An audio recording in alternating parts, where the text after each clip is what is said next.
also possibly the County of San Mateo's recently formed Office of Diversity, Equity, and Inclusion. I didn't outline it on this slide, but in the staff report that was provided with this item, I gave example organizations for each of these groups. That's not an exhaustive list. It's just meant to give you an idea of the types of organizations that fit into these categories that are proposed. Staff would recommend that the task force meet for a limited time frame.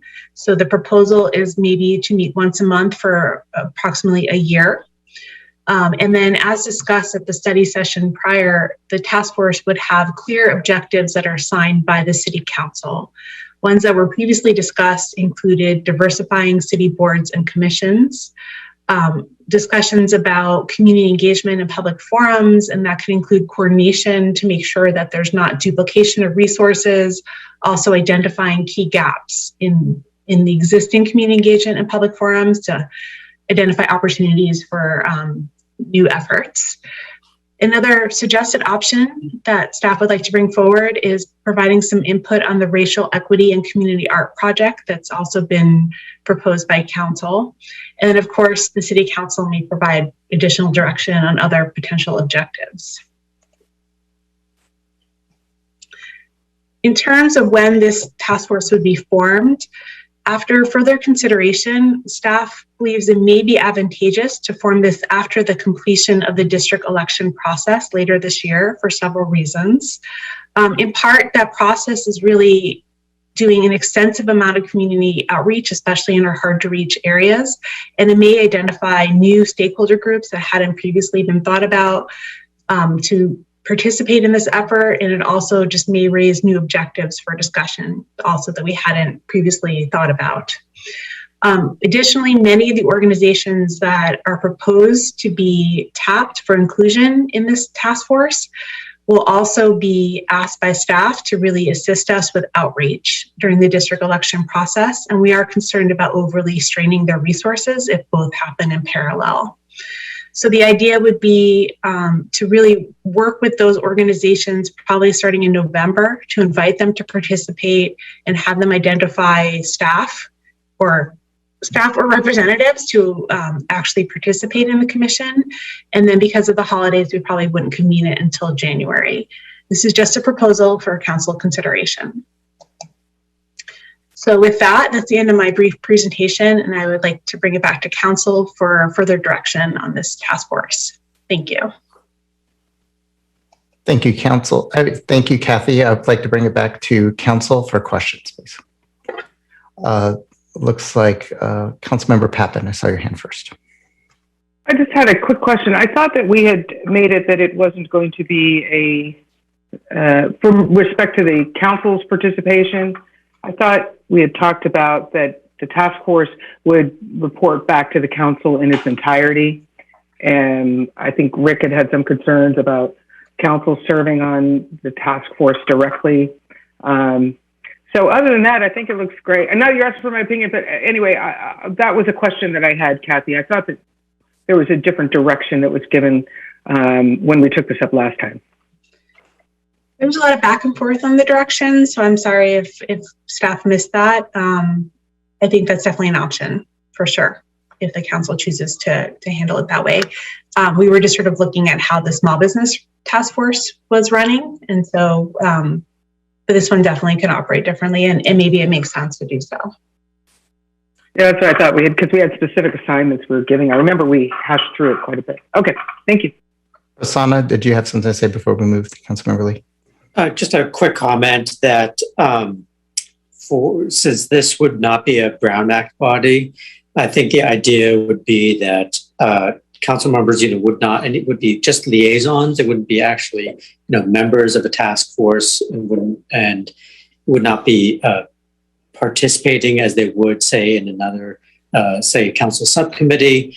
It's just really in the same way that small business subcommittee currently operates. That's all. Well, with the small business subcommittee, I mean, I don't know if this is supposed to be how it's operated, but usually council members are in that meeting. So, yeah, we had decided something differently last time. They were they were approached in two different ways last time. I recognize what's being suggested. I'm just telling you what the council had hashed out last time. Okay. Councilmember Lee. Thanks so much, Kathy.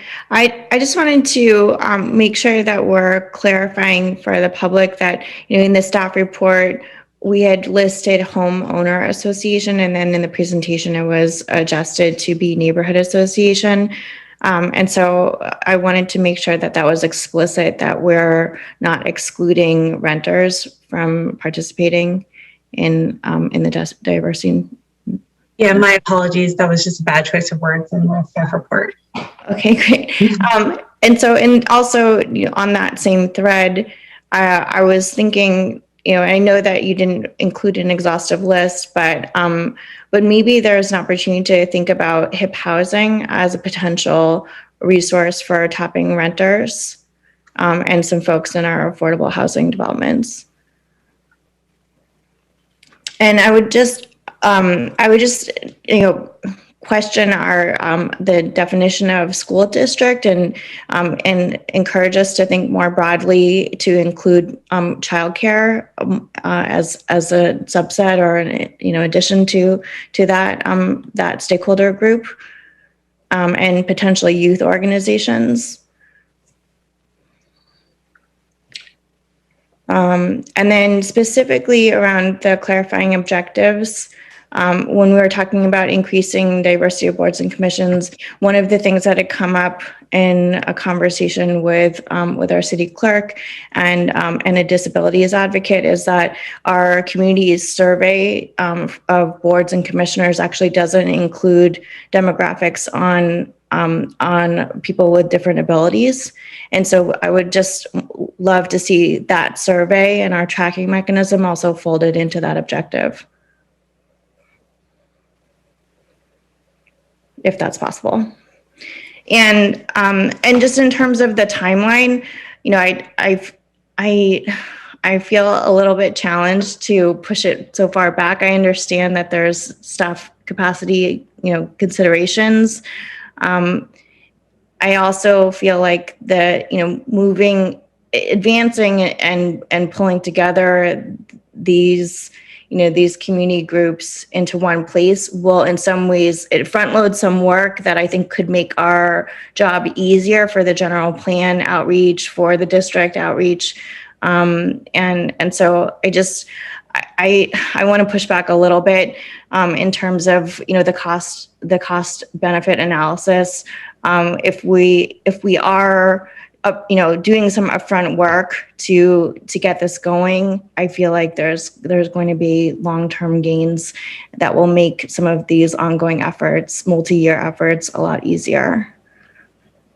Okay, I'd like to try to keep this part to questions so we can get public to weigh in, and then we'll have time to weigh in on all the other stuff. So, are there any other questions before we go to public comment? No. Okay, great. I will open public comment at this time. If you're here to speak, please raise your hand now. Mr. Mayor, I see no hands raised. Okay, let's bring it back, and now we can begin the discussion deliberation. Do you have anything else? Did you want to add, Councilmember Lee? Sorry, I think I added it all in the first part. Thank you. Councilmember Goltels. Kathy, thank you for the presentation, and I agree that this is really important work and we want to get to it as soon as possible. I understand the timeline, pushing things back until after we've had a chance to address district elections, and I think that given staff resources, that makes sense to me. As much as I'd like to move forward on this right away, I want to recognize and understand limitations of staff. So hopefully we can get district elections done as quickly as possible and move forward with this as well. Thank you so much for the presentation. Thank you, Councilmember Goltels. Deputy Mayor Bonilla. Thank you very much, Mr. Mayor. I'd like to comment that I think that in general, as a bare bones outline and not comprehensive, not down to exact names of organizations and everything, It's a good start. I do agree with Councilmember Lee that we could diversify a little bit more on some of the issues. My only concern really is that I remember the Blue Ribbon Task Force, which we used to try and help renters after Measure Q, which I recall that in my thinking, very little meaningful and useful stuff actually came out of. It was a very difficult process. I hope this is going to be a different kind of process where we're able to find common ground, consensus in some kind of a simpler way. And I think start by agreeing, something akin to what happened with the Bay Meadows Citizens Advisory Committee way back in 2001 when Larry Patterson took over. Suddenly we found that we had the ability to make consensus, and a lot of it depended on the facilitator. So I would recommend that we use very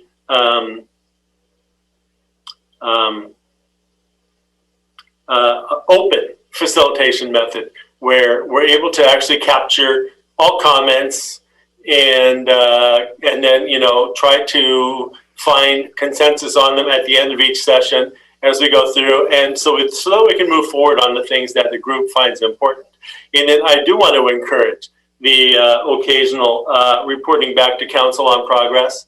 I don't think it's really proper for council members to be there because I think that can change the public process in that kind of a setting. I would like to see reports back from time to time. And I understand certainly waiting till after the district election process. This is going to be a busy and kind of uncharted territory for the city as we go through this. So we have to be certain to get that right so that the community can feel fully empowered and so that we can move forward in a fair and equitable way. And that really is the basis for the entire discussion here. Fairness, equitability, to encourage support for diversity, and move forward as a city that has a broader vision of who we are, and we're more inclusive of all of our city residents. Thank you.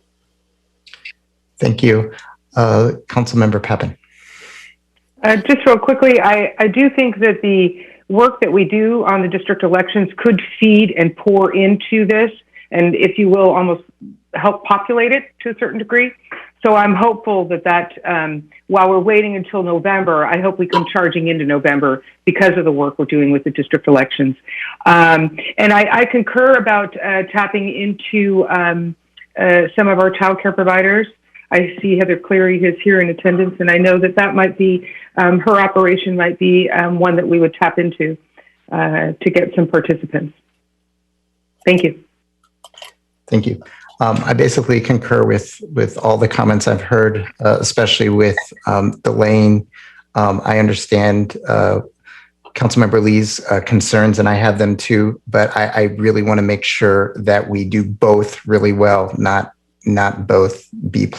And so I think the best way to do that is to take staff's recommendation. Kathy, in terms of giving you guidance, do you feel like you have enough guidance now? And are we going to be talking about who the liaison should be? Do you need that information if we have volunteers for that? What additional information can we provide you? I have enough guidance, I think, for the formation itself. If the council wants to discuss the liaison, I'm not sure if that requires a formal vote that maybe would need to happen at a full council meeting. I'm looking to our city attorney for guidance on that. Well, there's certainly no vote required to form the committee. That's really more properly, the task force, or rather, it's really more properly done by staff. I believe the council typically formally assigns liaisons to various subcommittees during a regular council meeting. So that would be fine if you wanted to do that. So just to be clear, we just give direction. We don't have to take a formal vote, or is that correct? Okay, great. Do we have any volunteers? And I'm happy to step forward. I imagine Councilmember Lee may want it. I don't want to volunteer you, but I'm happy to. Also, I'm a little bit confused though. Are we saying that we want a liaison at all? It seemed like that wasn't clear. I thought the same thing. Well, I don't think a liaison needs to attend all the meetings, right? I think that a liaison is there if the task force runs into things and wants some feedback about how maybe to get over a sticking point, how to, move forward in a better fashion. I think staff could point out to us that there may be some guidance needed, and then a liaison could speak to the group and then back away and let the group have its process.